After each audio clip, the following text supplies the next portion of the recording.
All right. So good morning, everyone. This is Ryan Howe with Small Business News.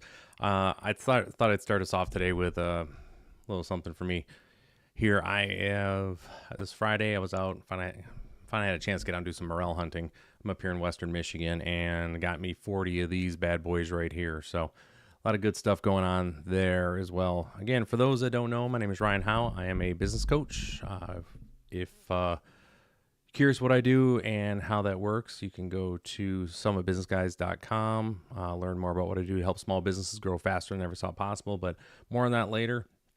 Yeah, it was a good weekend catching those, getting some morels out there. It's been a while, so definitely enjoyable to be able to be back in the swing of things, getting after them. So with that, what are we going to be talking about today? Today we got a few things that I want to discuss. In particular, we're going to be asking questions about what are 3 common reasons why your best employees leave. You know, that's something that happens a lot with all of us. Is simply just, we have to deal with as far as being an employer. You got your best employees and trying to figure out why they go. You want to maintain your talent, but end of the day, sometimes people leave. Knowing why they do that and steps you can take, some steps you can take and some steps you just can't take. So we're going to get into some of those. Oddly, we're going to talk about McDonald's, not a small business. However, I came across an article this weekend when I was doing research for my clients. And again, that's a big part of what I do here is I share some of the articles that when I'm reviewing for my clients, I share them with you on the stream here. Again, Monday through Friday between 11 and 12 a.m. Eastern. Just depends. If I got client work, it'll either be earlier or later. Got to pay the bills, right? But either way, we can take a look at this article, which I thought was pretty good about McDonald's, about some of the changes that they've had to make in line with the way that because of the $20 minimum wage in California. We talked about it last week. Obviously, an impact there, and what changes companies are having to make, and McDonald's is an example of that right now. And finally, we're going to spend some time on avatars. Again, your customer avatars. And for those that have not done that, you don't have those as part of your, frankly, just a major part of your business, understanding your clients. You are missing out on one of the most useful tools that you have for cultivating new revenue, basically new products, new services, helping with your marketing to be able to measure your marketing better. They're really great. So we're going to spend some time on avatars today as well, too. So for those, again, I'm here Monday through Friday, again, usually 11 to 12. And yeah, let's get into it today. I think it'll be all right. So let's get into our first article that we have here, which is, again, as a reminder, all of our every single article that I reference in here is going to be linked in the description. So you can go down in the description and find these articles and do it for yourself here. So again, this is from April 19th. Again, I've been a career strategist. We're going to make this a little bit bigger here. Career strategist for 15 years. Here are 3 common reasons why your best employees leave. I'm going to switch my head over here real quick. There we go. Let's move me out of the way. As a career strategist, I've worked with ambitious and responsible performers for the last 15 years. I meet them when they're starting to ponder what's next. They're typically contemplating whether to stay or leave their current employment. And while everyone's circumstances are unique, I've noticed that there are some commonalities that make the most talented employees leave again and again.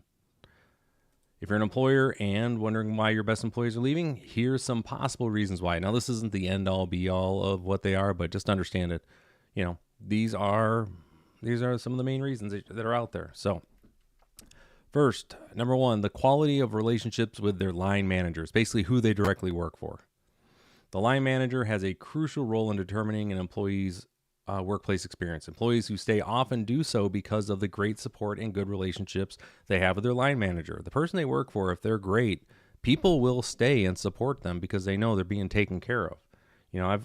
I have worked in some extremely hostile environments, but not the work itself is being hostile and not being good. But I had a great manager and I got a great team around me, and the work was fine after that. You made it work. Your best employees will often leave because they don't feel appreciated and can't see any prospects for further development within the company. As one marketing manager put it, I joined this company full of enthusiasm, ready to contribute and grow, but it feels like I hit a wall. My line manager barely acknowledges my ideas, let alone my presence. It's disheartening. Now, this was a common theme. Many expressed their frustrations about feeling unsupported, misunderstood, and not trusted enough. So let's talk about those. Many expressed their frustration about being unsupported, misunderstood, and not trusted enough. And again, I can speak from some experience on this as well. As when your boss is not supporting you, where they're actively undermining you, which they're out there, we all know they exist, you don't want to work at that place. You're looking to go somewhere else. Same thing if you're misunderstood. I have had many bosses that I would go through, they would tell me what needs to get done. I would go and get it done, quicker, better, faster than what they want and than what they thought I could do. And when they asked why I was doing or making the decisions I was to do these things, I'd explain my rationale, and they just wouldn't get it. They wouldn't understand. Like, I have some bosses to where they would say, well, when I've done this, I've done X, Y, and Z. And I was like, yeah, but I just asked these folks to handle it because they are already doing it. So we just worked out something and they took care of it instead of me doing it. Well, that's they say it's my job. I'm like, well, this misunderstanding of what it is to be, to have of what you should be utilizing your talent for, is challenging for a lot of a lot of your best talented employees when they have managers that they don't have the same level of understanding of what the work needs to be done, and then frankly not trusted enough. I've been micromanaged to death. I know many of the folks that I've worked with over the years. The reasons that they left is because they've been micromanaged, and there's a difference between having reporting your numbers, keeping data updated, and then having every single turn and decision you make having to report on it is completely different, and then justify it. So just understand those differences. We're not trusted just to get things done. I know my job. Let me go do it. And if I run into any issues, I'll let you know. That's where you get from a lot of the frustrated talent. Now, this was a common theme. When managers believe in their capabilities and potential of their employees, those employees are more likely to succeed. That's because people will fall to the level where their superiors believe them to be capable. This concept is based on the psychological principle known as the Pygmalion effect, which is absolutely 100% correct. People absolutely rise or fall to the level of expectations. If you tell me I only got to come in and do 4 hours of work a day, then that's what you're going to get out of me. That's where a lot of folks go. But a lot of folks don't want that either. I can do 8 to 10 hours worth of work if you let me go and do 8 to 10 hours work the way I want it done. So, all right, number 2. Reason number 2, they can be open and vulnerable. They can't be, excuse me. When I realized I was burnt out, and I tried to hold on until the last moment, but finally I shared it with my boss, said a senior manager who experienced severe burnout after 5 years of delivering great results. What I heard in return was, so maybe you're not cut out for this role. That's just a jerk move from a boss. Maybe you're not cut out for this role. It's like, I'm kind of reached my point here. I need some help. And they're like, well, you're not going to make it. You're not supposed to be here. So they left. Not only because of that conversation, but it believed it played a significant role. People, they make a lot of decisions with their feet. It's what they do. Hands down. They are going to, especially when it comes to employees, if they don't feel they've got the psychological safety to be able to perform their duties as the way they believe them to be done, and it's outlined, and they know that they've reached their point, but they're afraid to say stuff, all that does is then add anxiety on top of it. So people are going to vote with their feet on whether or not they want to, whether they agree with your management leadership style by leaving, especially talent. And that's the other piece here. And this article is all about your talent, your most talented people. They're going to take you're going to take their skills somewhere else where they won't be, they're going to leave in an attempt to find a place where they're not going to be as stressed, where they're going to be valued and be able to do their work. That's the thing with talent.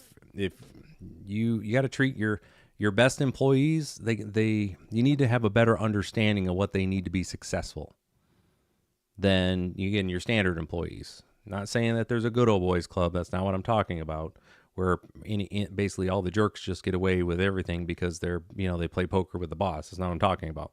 This is for your folks that perform at a high level, is structuring their work in a way that lets them deliver the highest amount of value.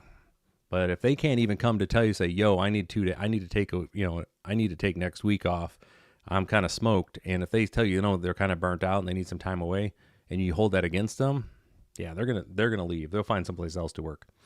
Again, Ryan Howe here with a small business news. Again, I'm from Summit Business Guides. If you aren't sure what I do, I'm a small business coach. I work with small businesses throughout the country to grow their businesses faster than I ever thought possible. Learn more about what I do at summitbusinessguides.com. You can go there, check that out. So let's continue on with this last bit here.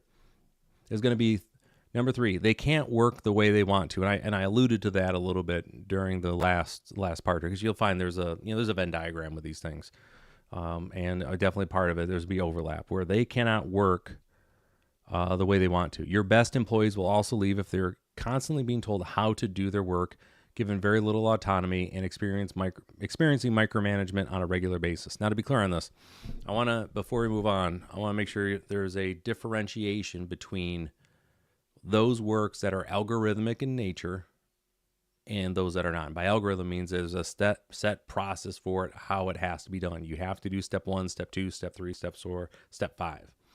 That when it comes to those type of processes, and those are best known in a lot of production, a lot of manufacturing like that, where you have to do that, there is an autonomy you can have there, because that's the best known way that your engineers have designed your manufacturing process. So there's very limited there. So typically talent doesn't go to those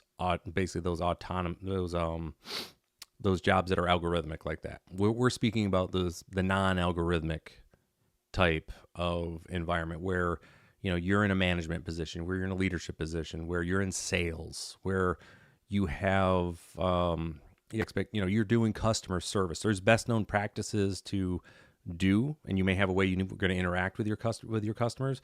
However, within that, there's usually a box that they're allowed to freestyle a bit within their own personality and make their best decisions. So just to be clear, they're talking about non-algorithmic stuff. This isn't like manufacturing or quick serve, those type of environments. Okay, all right, back at it now. Letting your people craft their own way of working means letting them choose how to do their tasks in a way that matches their strength and interests. It's like saying, I believe in you to find the best way, and then giving them the space to do their thing. One of the best known practices that I've had with my teams and operations and around the businesses I've worked with and for has always been, listen, I bring my managers together, my leaders, my supervisors, whoever was to work beneath me, and say, hey, put your heads together. We've got to get X figured out to deliver Y results in Z amount of time. What do you guys come up with your thoughts on how you want to do this? So they've got basically the 3 variables I need, and I'd give them time to get together and talk and say, hey, what do you got? And they would come back with their best solution. And as long as it wasn't illegal, we'd run with it, because those are the folks who typically know how the operations are going to run best. So I'd let them go. Now, this isn't just about making them happier, though it does that. It does that for sure. It's also about getting better results. When employees can add their personal touch to their work, they're more involved, creative, and successful. When people craft their job, they get the opportunity to explore their full potential and experiment with new roles. I've seen lots of cases where people found greater happiness by reinventing their work. For instance, there was a sales executive who felt that her role lacked creativity and didn't fully utilize her strengths in building relationships with clients. In many cases, her only option was to change the role of the company, but with the support of her manager, she implemented a more personalized approach to client interactions. It worked out well. She felt more satisfied with her work, and her clients were happier too. All right, and that's end of the day, that's where we want to get to on this. Again, this was on Fast Company. I'm going to read through the rest there. It's just kind of a wrap-up paragraph. But those are some of the main reasons, the 3, that your best employees are leaving. Again, your talent. Those individuals that are responsible for delivering a large amount of your success within an organization. Okay, so just understand that's what's happening there. So, all right, let's get on our next spot here. Again, small business news. We're going to be talking about, a non-small business here, which is pretty funny. We got McDonald's here. This is at Inc.com. And this is an opinion piece by Bill Murphy Jr. All that being said, when I was reading through this, I was like, man, there's a couple nuggets in here I thought would be very beneficial for small business owners out there. That's why I wanted to bring this here. So this is a story about McDonald's and getting what you want. It starts with the fact that fast food chain is bringing back a much longed for menu item, at least in California, McDonald's, the bagel breakfast sandwiches. But here's the bittersweet twist. Recently, I wrote about how McDonald's fans gathered on Facebook to try and bring bagels like this back on the menu. I was impressed they weren't just griping. He misspelled that word. They organized calls to local franchisees and asked them nicely, basically, hey, pretty please, could you put this back on? Just as a side, I was on the Twitter or X campaign to get Orange Lava Burst, Icy Orange, back on the menu at McDonald's. Stuff's great. Goes really good with fries. And while it's never been totally clear whether their efforts paid off directly or whether it was just something McDonald's was considering anyways, bagels did indeed start popping up at an increasing number of McDonald's all around the country. People like bagels. They're robust. They got a little, bite to them. In California, however, there's another factor at play. You might know that the Golden State recently began a brand new era in terms of its minimum wage. In that is, of this month, fast food workers are singled out and guaranteed an impressive $20 an hour. As a result, McDonald's told me the company stood up a dedicated team of staff and franchisees and asked them how to figure out how to drive sales, grow share, and increase restaurant profitability. So, to be clear on this is a best practice that you should be utilizing consistently with your teams in your small business. Hey, what are some things that we can do to drive sales, grow share, and increase our profitability? These are things that you can absolutely put out there to them. Hey, how can we, I'd like to be able to invest in more equipment. I would like to be able to hire a few more people. But in order to do that, we have to get more sales in here. So front of house staff, what are you hearing, the client facing? What are you hearing from the clients? In the manufacturing place, hey, what are some ways we might be able to trim some of our operational expenses? Right? These are things that you can absolutely ask and put a team together on a consistent basis to look at this. You don't have to wait for a $20 an hour, this huge minimum wage hike to happen. Now, this team has gathered best practices from around the world where municipalities have managed wage increases and will pilot innovative short and long-term solutions for California. Our goal is to ensure our business model is set up to prosper for the long term and that it continues to serve our customers, crew members, communities, and franchisees. Reintroducing bagel sandwiches, a longtime fan favorite, earlier this year is an example of one traffic driving lever we're pulling in California. And here's a little joke. So there it is. Raise the minimum wage and you get bagel sandwiches for breakfast. And it's funny how the world works sometimes, isn't it? Now, and he continues, and that would be it, except that when I first heard about McDonald's trying to figure out how to become more profitable, I wondered, why wait for the minimum wage to increase to do a study like this? And here are the three things that I, again, want to bring up here, make it a little bigger for y'all. Here's the three things you have to do when you have a new burden coming on you, but you should be looking at anytime you're dealing with cost increases. You have three choices. You can simply absorb the increased cost. Not every company is sufficiently profitable to do this, however. So you can find a way to absorb the cost. You'll see a lot of small businesses where they just absorb it into sweat equity, i.e. it's going to cost more to do this. So rather than hiring it out, management, ownership, leadership, they just end up taking on the extra task as additional work. Okay. Number two, you can get rid of some workers, perhaps by replacing them with automation. It's the least favorite option, but it's what many other fast food chains are reporting doing in California, to the point where they have, the kiosks are an example of this. And the kiosks, what people are doing though is it's actually reducing the front of house staff, but they're moving them into the back of house in the restaurant space. They're not just cutting the people, they are training them to basically make the burgers and everything in the back. They're having AI take over.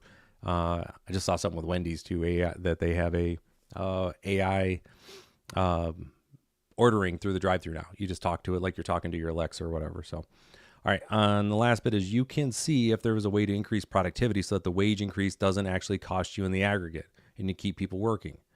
At least in its effort here, McDonald's seems to be going towards option 3, meaning that if you can get more people coming into your restaurant and maybe each employee sells a bit more each hour, their increased wages get baked into the model. So again, people are glad that McDonald's employees can get paid a little bit more, But where it comes down to, it's going to end up with higher prices will be passed on, and they've done that to some extent. But the business models that, rather than just having a pure pass through on price based on any sort of wage increases or costs that go on, and instead are utilizing this model where they have folks that are consistently tagged with finding ways to increase revenue, to reduce costs, to increase throughput. That's the other piece that, when I mentioned, they bring in the kiosk, but they move that labor in the back so they can now produce more burgers. They're the ones that are going to end up winning in the long run, because you can only pass through prices so long before people, again, like they're doing currently, where because so many restaurants have passed on the price increases to their end of their menus, sit down and quick serve numbers are down because for restaurant dining. So just something to keep in mind there. But yeah, I think that's a great model for anybody who's in a small business, just to have that be as part of your standard processes. Have a team that's dedicated to figuring out how to reduce costs, increase additional, and then increase revenue. All right, last bit here is we're going to be talking about avatars for your customers, right? The customer avatar worksheet. Finally, get clear on who you're selling to. Now, this is from digitalmarketer.com. You can go to their website. The link is in the description, and they have a great. This is catered towards digital marketing, digital marketers, people in that space, and about the training that they offer here. But I always go to a different website whenever I'm looking at these for these avatar worksheets. But you can go check it out here. It's great. It's a lead generation tool. It's a lead magnet that they have, i.e., you give them an email address, some contact information, and they give you this cool sheet that's already set up for you that you can use. Now you're on their mailing list, right? I'm going to do a video probably later this week, maybe on Friday, about lead magnets, and just spend some time talking through some of them. But with this individual, this one, and this one, they all have names and who they are. But when you're doing an avatar, the intent is to turn them into their demographics, their wants, their dreams, their pains, hopes, and then some other demographics. And that's really the idea here. So we're going to kind of hop through this. And again, this is just meant to be a broad overview about these avatars. You can learn more about them, obviously, with some research. If you need to learn more, reach out to me at someonebusinessguys.com. I can talk to you about them. Because it's stuff I help my clients with. Now, before you can sell anything effectively, you need to understand who your ideal customer is, where they're hanging out online or in person, and then what their challenges are. And that's what you're doing when you are setting up when you deal with building out an avatar, it's a systematic way to parse the information about who this target audience is, your clients. It's a way to target them in a way, and it isn't directly thinking about them, okay? But you do want to think about some key folks while you're doing this. So let's get down to here. So in this case, we're going to be looking at Agency Eric. Now, this is a larger, I'll make this a little bit bigger for you here. So this is what the sheet looks like, and we're going to go and break down the individual components here about the different areas, the 5 main pieces that go into it. So here are the 5 main components, right? Yeah, 1, 2, 3, 4, and then in the middle is 5 for your client, basically customer avatar. There's going to be their goals and values, sources of information, where they get their information from, right? Their news. I'm sure small business news is near the top of the list. Demographic information, challenges and pain points, and then objections and roles. In some cases, you need to survey and actually talk with your existing customers to figure out who your customer avatar is and what they need from you. In other cases, you'll already be intimately familiar with the characteristics of your ideal customer. All right. Now, with this, you'll also be able to break down the ideas of your non-ideal customers as well, too. So we're going to be moving forward. You don't need to wait for surveys or interviews to be conducted to create your first draft of an avatar. And what I recommend for people is think about your best customers. Who are they? Who are the people you love working with? Their check's clear. You hit exactly what they need and what you deliver. Those are the people I want you to have top of mind when you're thinking about this. So the first thing we're going to be looking at is their goals and values. The best way to get started is think about the goals and values that are important to your ideal customer. Here's what we came up with for Agency Eric. All right, now this is a guy who owns basically a digital marketing agency. Here's what Agency Eric is looking for goals. Eric wants to increase agency business, increase the capabilities of his team, and scale his business. All right, so he wants more revenue, make his team more resilient by having more things they can do, and then use that to grow his business. Values. Eric is committed to professional development, providing value for his clients, and using white hat marketing principles, it's the good guy. You make note of these goals and values that are relevant to the products and services you offer.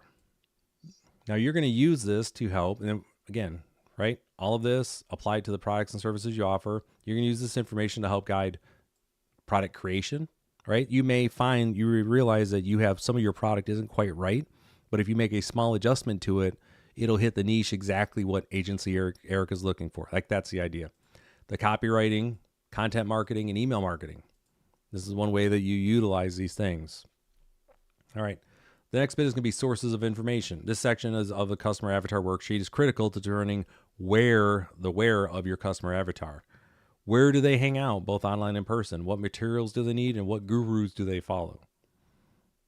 And who are they actually paying attention to? So this is a source of information.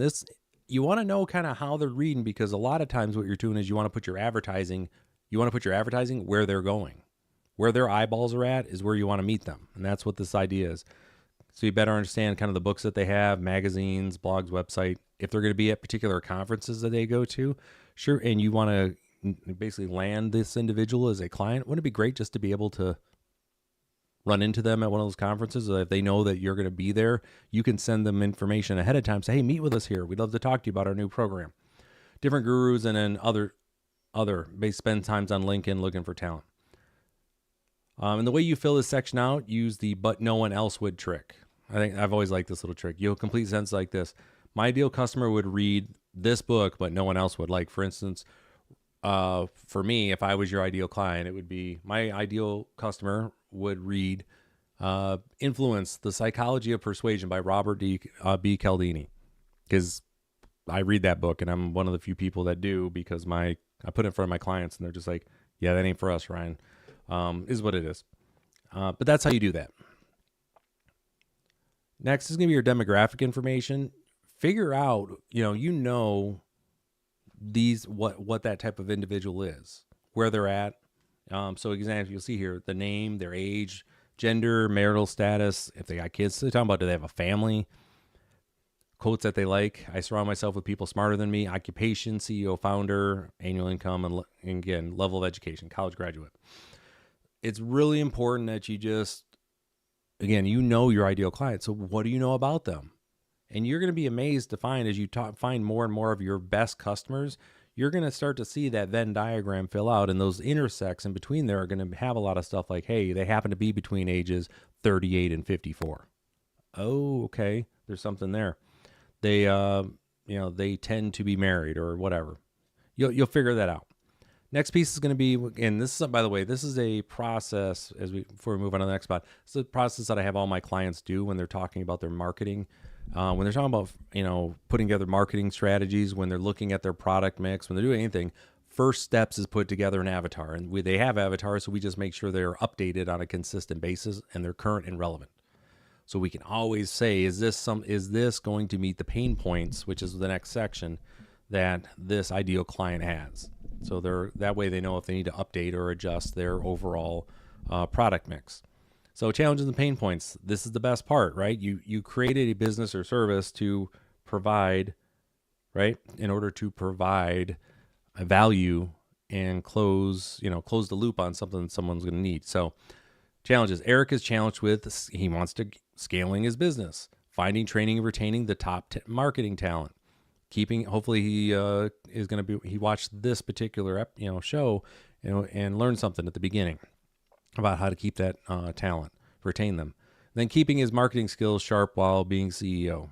Pain points: fear of losing business competitors and fear of his agency falling behind in the digital marketing scene. So when we talk about those pain points, the pain points are what you use when you're doing your marketing.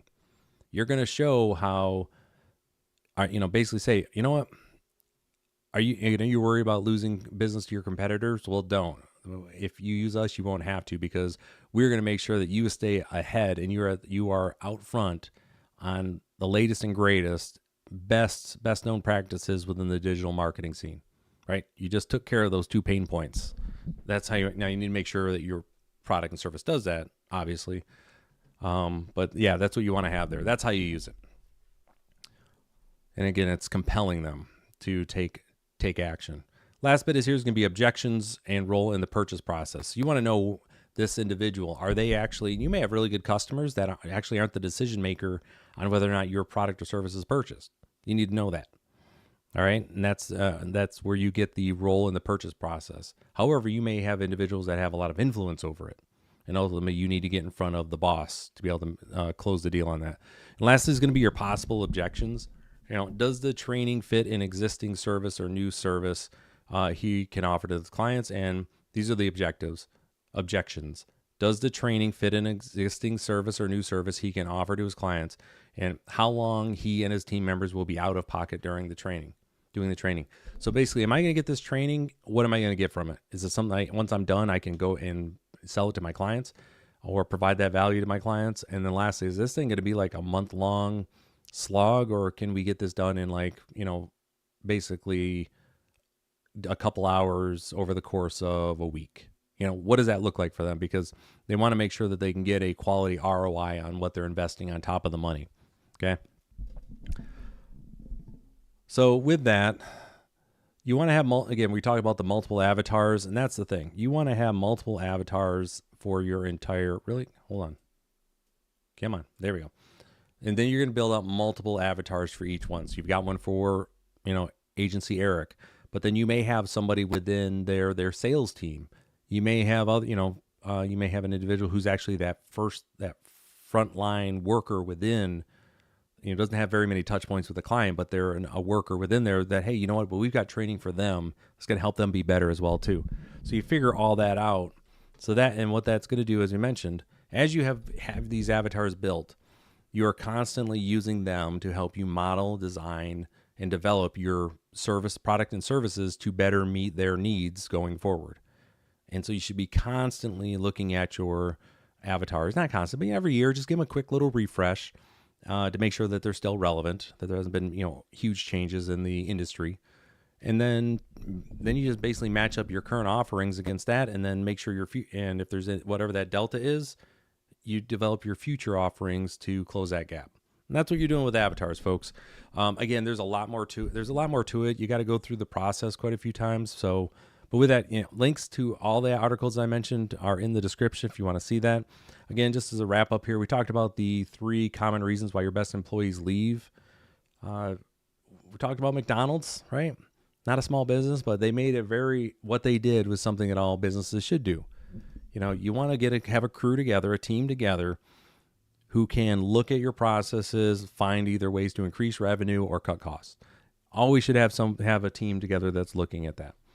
And lastly, we just spent some time going over avatars. So with that, again, my name is Ryan Howe with Summit Business Guides. Again, this is what I do every week. I come out, I just put some information. These are articles that from my clients that I worked with them over the last, that I work with. I'm constantly looking at and studying and learning different things that I think would be helpful for them within their businesses. And this is an example of 3 that I had from this weekend as I was doing my research and preparation to work with my clients this week that I came across that I share. And I'm here every day, Monday through Friday, between 11 and 12. Again, depends on what I got for client work, maybe earlier, maybe later.